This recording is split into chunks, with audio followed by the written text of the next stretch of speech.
आज हम इस वीडियो में बात करने वाले हैं equally likely probability versus not equally likely probability के बारे में। मेरा आपसे एक सवाल है, जब भी हम किसी एक कॉइन को टॉस करते हैं या तो हेड आता है या फिर टेल, और अगर ये कॉइन अपने एज पे गिरे, अगर ये कॉइन मान लीजिए ये मेरे पास कॉइन है और ये कॉइन अपने एज पे गिरे ऐसे, क्या ये प्रोबेबिलिटी में कंसीडर होगा या नहीं, इसको हम देखते हैं आगे अपने वीडियो में। Let's get started. सबसे पहले हम बात करते हैं इक्वली लाइकली प्रोबेबिलिटी को और उसको समझते हैं एक एग्जाम्पल से। मान लेते हैं मेरे पास एक बॉक्स है, मेरे पास ये एक बॉक्स है और इस बॉक्स पे मैं एक ब्लू पेन, ब्लू मार्कर और एक ब्लैक मार्कर इसमें पुट करता हूँ। किसी भी अगर मैं मान लेता हूँ विदाउट लुकिंग इनटू देम, मैं इसमें बिना देखे कोई भी एक पेन निकालता हूँ। मेरे पास आया ये ब्लैक। ब्लैक आने की प्रोबेबिलिटी क्या हो गई 1/2, क्योंकि यहाँ टोटल नंबर ऑफ आउटकम कितने थे 2। यहाँ पर चांसेस डिपेंड करते हैं जब भी हम देखें ऐसे केस में जहाँ पर चांसेस बराबर हैं, जैसे इस केस में था ब्लैक मार्कर और यहाँ पर ब्लू मार्कर, दोनों के आने की प्रोबेबिलिटी लगभग बराबर थी। इसी वजह से हम इसको कहेंगे इक्वली लाइकली प्रोबेबिलिटी। इसको एक और टर्म से समझते हैं, जैसे मेरे पास एक कॉइन है। अब इस कॉइन को जब भी मैं टॉस करूँगा, या तो हेड आएगा या फिर मेरे पास टेल आएगा, इसके अलावा और कुछ नहीं आएगा। अब बात करते हैं नॉट इक्वली लाइकली प्रोबेबिलिटी के बारे में। उसको समझते हैं कैसे नॉट इक्वली लाइकली प्रोबेबिलिटी को हम लोग देखते हैं। मान लेते हैं मेरे पास सिमिलरली एक बॉक्स है और इस बॉक्स में मेरे पास ये 3 ब्लू मार्कर हैं और ये 3 ब्लू मार्कर हैं और एक ब्लैक।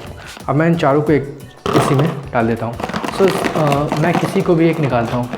मेरे पास ये ब्लू आ गया, ठीक है। मैं दोबारा करता हूँ। मेरे पास एक बार फिर ब्लू आ गया। मैं दोबारा करता हूँ, मेरे पास एक बार ब्लैक आया। यहाँ पर क्या हो रहा है, यहाँ पर आपको देखने को मिला कि यहाँ पर ब्लू मार्कर के आने के चांसेस सबसे ज़्यादा हैं। यहाँ पर प्रोबेबिलिटी क्या है, इक्वली नहीं है। सबसे ज़्यादा चांसेस किसके हैं आने के, यहाँ पर सबसे ज़्यादा चांसेस हैं आने के, वो है ब्लू मार्कर के। इसी वजह से जहाँ पर प्रोबेबिलिटी में चांसेस बराबर नहीं होते उसे हम नॉट इक्वली लाइकली प्रोबेबिलिटी कहते हैं।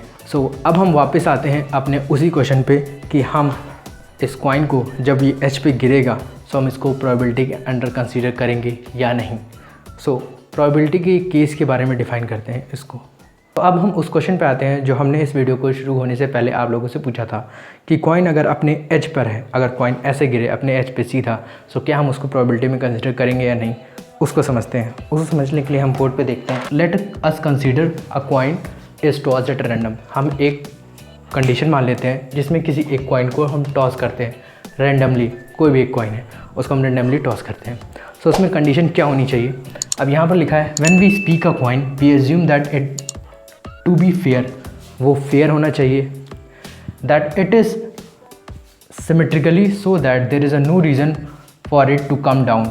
वो सिमेट्रिकल होना चाहिए, ऐसा नहीं कि एक की तरफ ज़्यादा भारी हो और एक की तरफ कम भारी हो, ऐसा नहीं होना चाहिए। More often on one side then the other, we call this property the coin as being unbiased, मतलब अनबायस्ड है, उसमें कोई भेदभाव नहीं है। By the phrase random toss, मतलब रैंडम टॉस कर रहे हैं, we mean the coin is allowed to fall freely without any bias और इंटरफेरेंस। यहाँ से मतलब क्या है कि हम उसी को प्रोबेबिलिटी कंसीडर करेंगे जिसमें किसी भी तरह का भेदभाव ना हो, वो फेयरली हुआ हो, अनफेयर मीन्स ना हो, इंटरफेरेंस ना हो। इस केस में जहाँ पर हम बात कर रहे थे कि एज पर, ये एज पर अगर कॉइन ऐसे आता है वो प्रोबेबिलिटी कंसीडर होगा या नहीं। मेरा फाइनली आंसर है वो कंसीडर नहीं होगा, क्योंकि वो अनफेयर मीन्स है, इसी वजह से उसको कंसीडर नहीं करते हैं। नेक्स्ट वीडियो अगर आपको एक्सरसाइज के बारे में देखनी है तो लेफ्ट वाले पे क्लिक करिए, और अगर प्रोबेबिलिटी का आपको इंट्रोडक्शन देखना है तो राइट वाले वीडियो पर।